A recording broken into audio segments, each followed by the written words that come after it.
마트에서 오렌지 주스 딱 집었는데, 생각보다 비싸네? 하고 다시 내려놓을까 고민했던 경험 다들 한 번쯤은 있으시죠? 오늘은 바로 그 가격표 뒤에 숨어 있는 아주 흥미로운 경제학 이야기.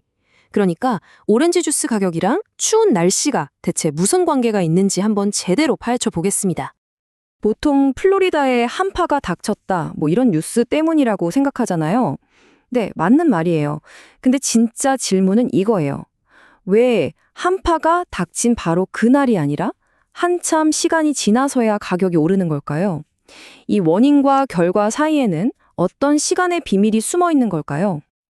네, 맞습니다. 정답은 바로 시간차에 있어요. 경제 현상이라는 게 원인이 생겼다고 해서 결과가 바로 짠! 하고 나타나는 게 아니거든요. 마치 돌을 던져도 물결이 퍼져나가는데 시간이 걸리는 것처럼요. 오늘 우리는 바로 이 시간의 흐름을 한번 추적해 볼 겁니다. 자, 그럼 본격적으로 들어가 보죠. 추운 날씨가 오렌지 주스 가격에 미치는 영향을 시간의 흐름에 따라 한번 분석해 보겠습니다. 이 미스터리를 풀기 위해서 경제학자들이 쓰는 아주 특별한 도구가 있거든요. 그게 바로 동적 인과 효과라는 개념입니다.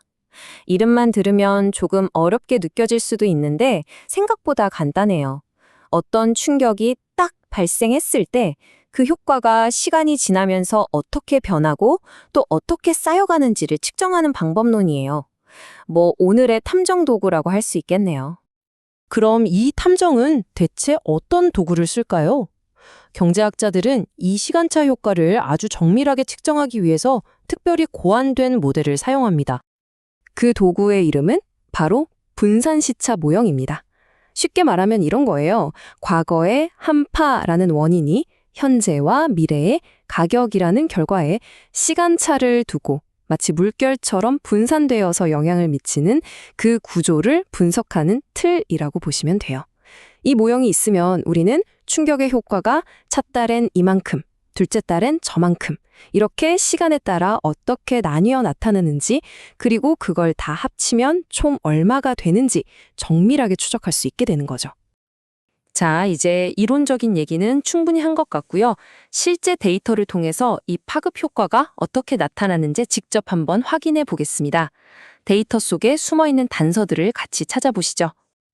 이 표가 바로 경제학자들이 마주하는 날 것 그대로의 데이터입니다. 한파가 있고 나서 0개월, 1개월, 2개월 이렇게 시간이 흐를 때마다 가격에 미치는 영향계수를 숫자로 쫙 나타낸 건데요. 솔직히 숫자만 봐서는 그 흐름이나 패턴을 한눈에 파악하기가 정말 어렵죠. 그래서 우리에겐 그림의 힘이 필요합니다. 그런데 말이죠, 이 복잡하기만 한 숫자들을 그래프로 옮기는 순간 숨어있던 이야기가 마법처럼 드러납니다.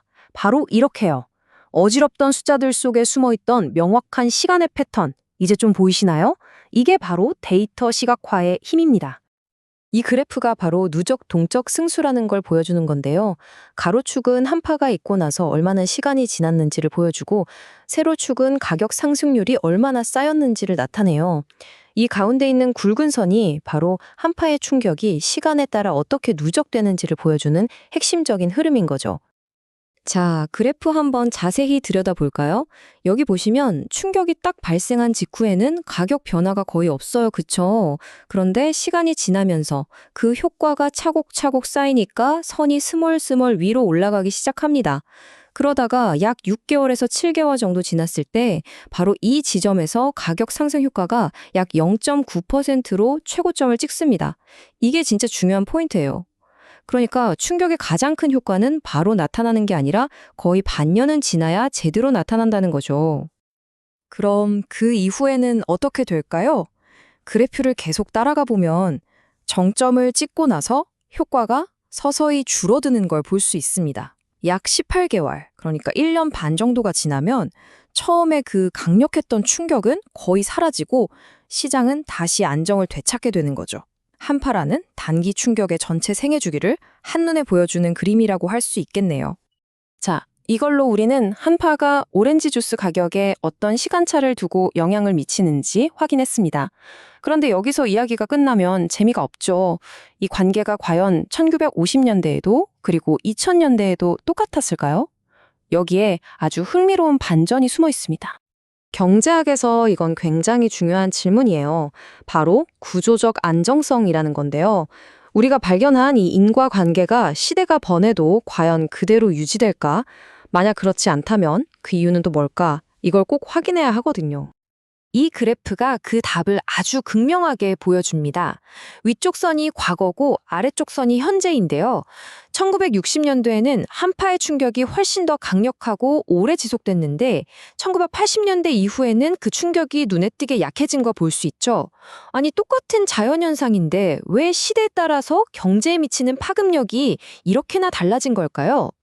이 마지막 수수께끼를 풀 열쇠는 놀랍게도 경제 모델 아니라 현실 세계의 변화 속에 있었습니다. 바로 오렌지 나무가 있는 곳, 그 지리적인 위치가 바뀌었기 때문이에요. 네, 범위는 바로 지리였습니다. 이 그래프를 한번 보세요. 시간이 흐르면서 점선으로 표시된 북부나 중부 지역의 재배 면적은 확 줄어들고 실선으로 표시된 남부 지역의 재배 면적은 꾸준히 늘어나는 게 보이죠? 이게 뭘 의미하겠어요? 바로 농부들이 추위를 피해서 더 따뜻한 남쪽으로 계속 이동했다는 증거입니다. 그러니까 결론은 아주 명확해집니다. 오렌지 농장들이 상대적으로 따뜻한 남쪽으로 대거 이동하면서 플로리다 전체가 한파의 영향에 덜 민감해진 거예요. 이것이 바로 1980년대 이후에 한파가 오렌지 주스 가격에 미치는 충격이 과거보다 훨씬 작아진 근본적인 이유였던 거죠. 오늘 우리는 오렌지 주스 가격이라는 어떻게 보면 작은 주제를 통해서 정말 중요한 교훈 하나를 얻었습니다.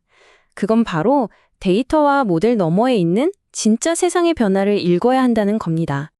경제 모델은 현실을 설명하는 아주 유용한 도구지만 그 현실 자체가 가만히 있질 않아요. 계속 변하죠. 농부들이 재배지를 옮기는 것 같은 이런 실제 세상의 변화를 포착하지 못한다면 우리의 분석은 그냥 과거의 이야기일 뿐입니다. 진짜 통찰력은 바로 이 변화를 이해하는 데서 나오는 거거든요. 오늘 우리가 살펴본 오렌지 주스 이야기처럼 어쩌면 우리가 당연하게 받아들이는 수많은 경제적인 인과관계들도 시간이 흐르면서 그 모습이 계속 변하고 있을지도 모릅니다. 지금 우리가 믿고 있는 경제 상식은 과연 미래에도 똑같이 통할까요? 한 번쯤 진지하게 생각해 볼 만한 질문 아닐까요?